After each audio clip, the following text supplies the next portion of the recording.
What's up, Star Wars nerds, and welcome to another episode of Brett on Fett. On today's episode, we'll take a quick look at the recent Thrawn Wave for the Vintage Collection, including my full review of the new HK-87 Droid.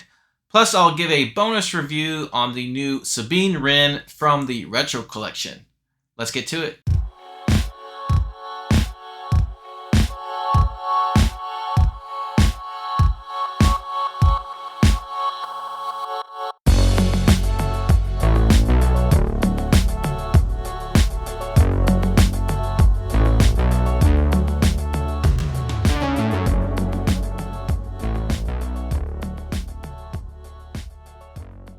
Welcome back to the channel. This is episode 79 of Brett on Fett, and recently I finally completed the new Thrawn Wave for the Vintage Collection, and so I just wanted to give my quick thoughts on the figures from that wave, and then I'm going to do a full review of the HK-87 Droid.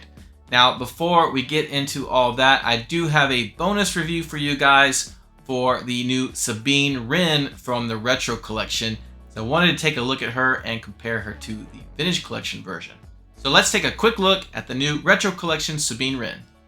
Alright, so I stopped by a Target after work the other day, and they had several of the new Ahsoka series Retro Collection figures, and I'm a big fan of the Sabine Ren character, so I went ahead and picked her up. Great looking film out there, except for the giant retro sticker, blocking most of her. It's really unfortunate.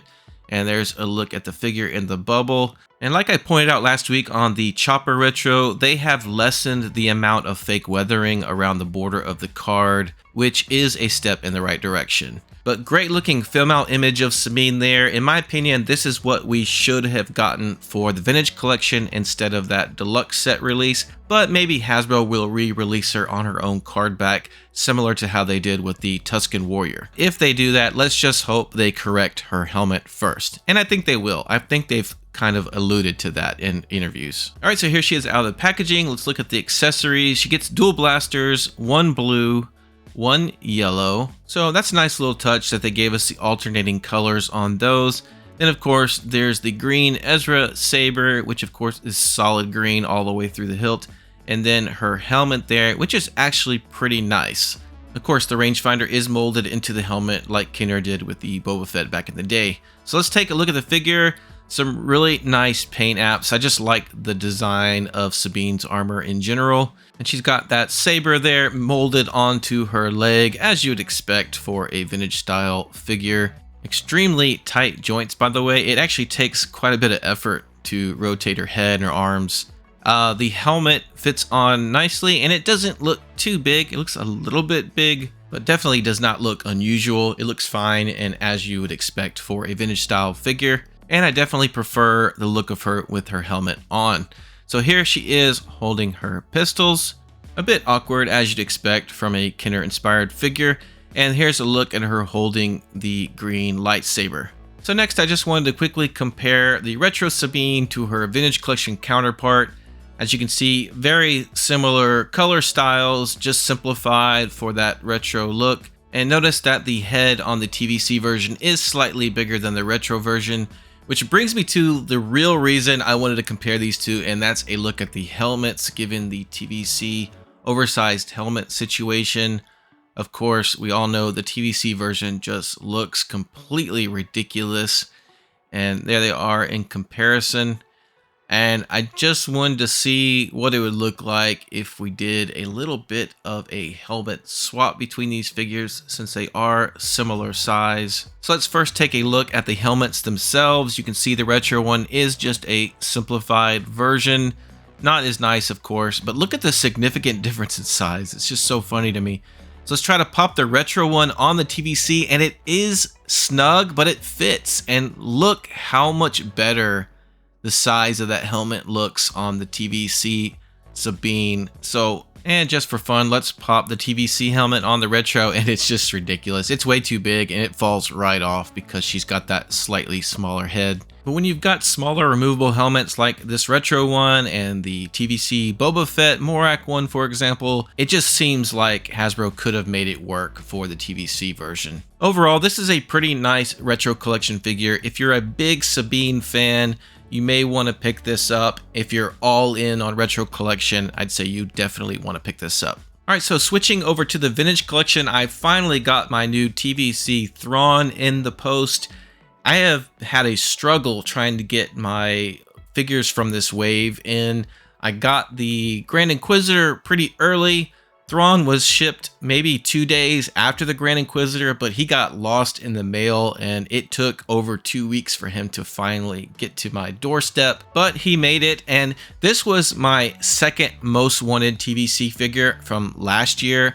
So very excited to finally get Thrawn. Unfortunately, I won't be doing a complete full review of Thrawn for you guys because I have not been able to get my hands on a second figure to open. And this is a collector grade from Big Bad Toy Store. It's in mint condition, so I'm just not willing to open it.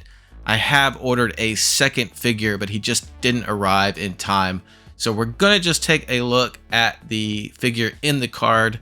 And he is on a Rebels card, which is nice to finally get a Rebels figure in the vintage collection. And there's a good film out image of him from the show. Now you'll notice that on the figure itself, the face sculpt is very good, but is not based on his Rebels animated appearance.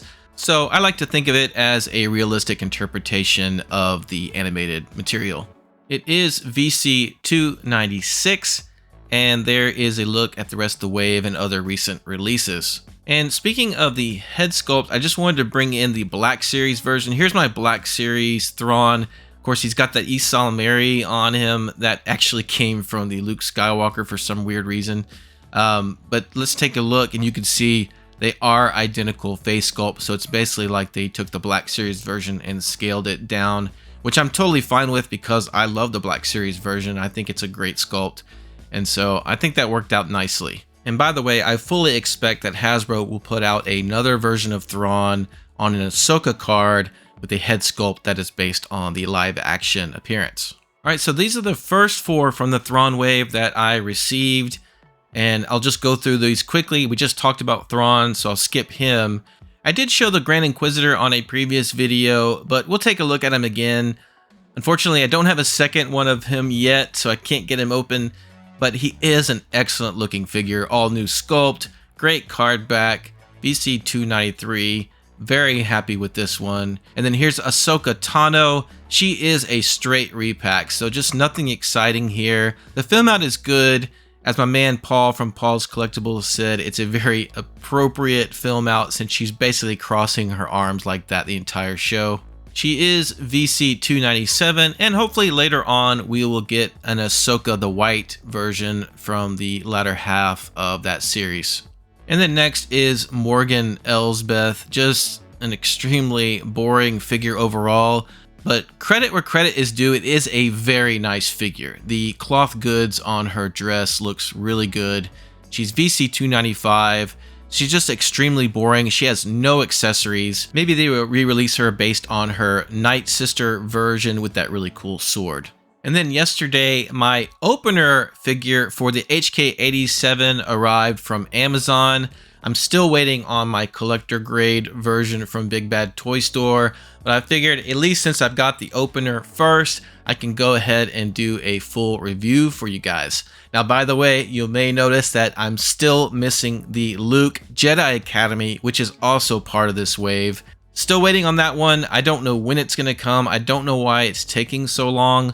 At the time I'm recording this video, the only retailers I'm aware that have gotten him in stock is Hasbro Pulse, which shipped about a week ago to people, and then Amazon now has him in stock as well. So not gonna take a look at Jedi Academy Luke today, but I just wanted to get this wave out of the way. It's just been lingering, and I've been wanting to talk about it, so couldn't wait for the Luke. But you guys know I love droids, so I wanted to do a full review on the new HK-87 Assassin Droid. So let's take a closer look at him. Alright, so here he is on the card, and as you can see, Amazon loves to compete with Walmart for worst shipping condition. Look at that massive crease that goes all the way through front and back. But it is a pretty nice card back, pretty nice film out there, obviously photoshopped. There's a look at the figure in the bubble. looking pretty nice. On the back, you can see it's VC294. There is the rest of the wave and other recent figures. Now, I wanted to bring in the retro version, which I picked up along with that Sabine, just to show you something with the film out. Obviously, these are Photoshop because they're using the exact same background and just added the different versions of the droid in. The retro version, of course, uses that tan and red version of the Assassin Droid versus the TVC went with the all red version with the cape. So here he is straight out of the packaging. We'll take a look at the accessories. It comes with this blaster, which is very nice. I really like this blaster. A lot of detail. It kind of reminds me of the Dark Trooper blaster, but it's got a little bit more going on. And here is his baton weapon.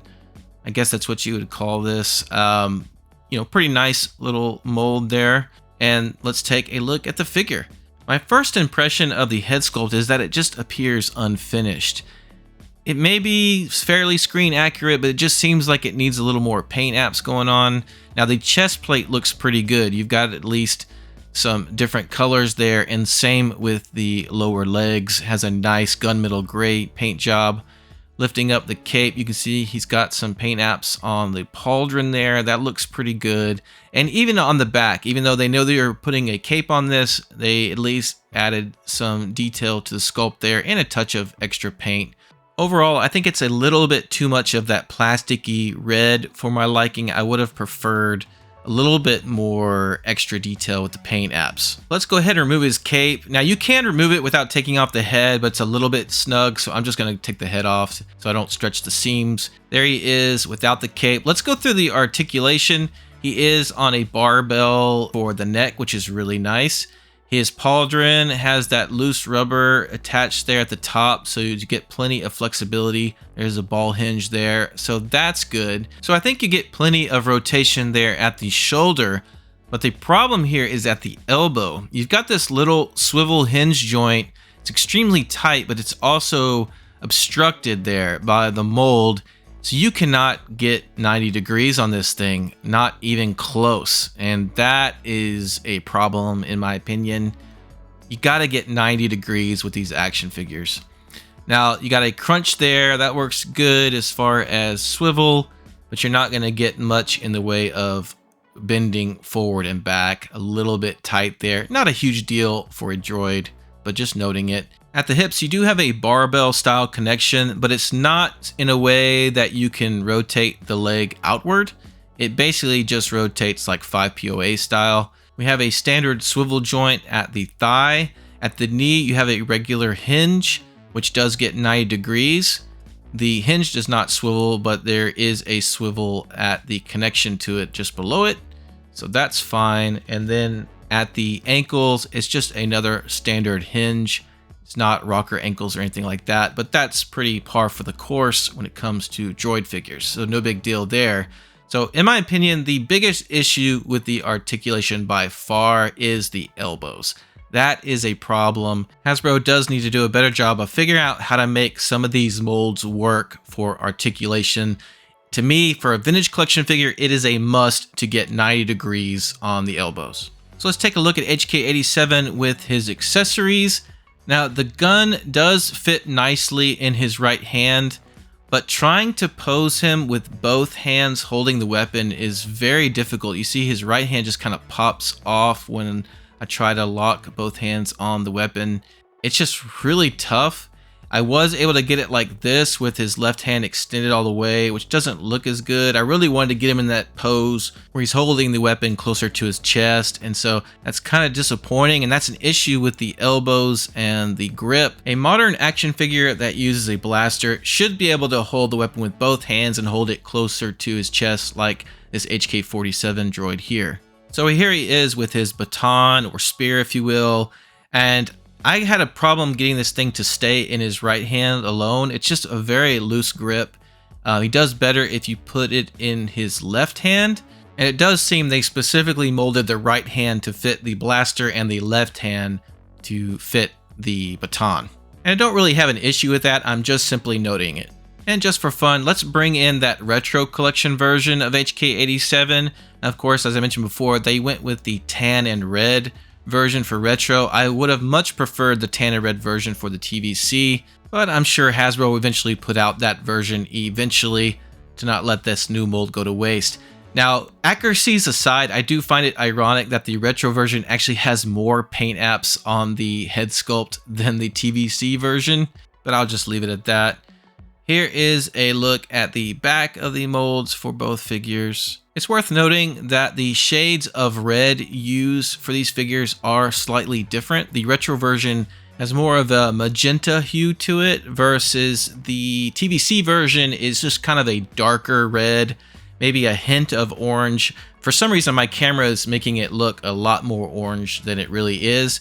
It's just a dark red, basically. And I think that darker red on the TVC is more screen accurate, as you would hope and expect. All right, so let's get HK-87 in some poses on the spinny. So overall, I think the HK-87 Assassin Droid is a good but not great figure. He looks really cool with his cape. Overall, the mold is pretty nice, but his elbows are terrible, and I just think there is a lack of detail when it comes to the paint apps. Alright, so that's going to do it for this episode of Brett on Fett. Let me know in the comments what you think about the new Thrawn Wave for the Vintage Collection. Thanks so much for checking out this video. Thank you to my subscribers. Don't forget you can also follow me on Instagram and on X. Take care, and we'll see you next time.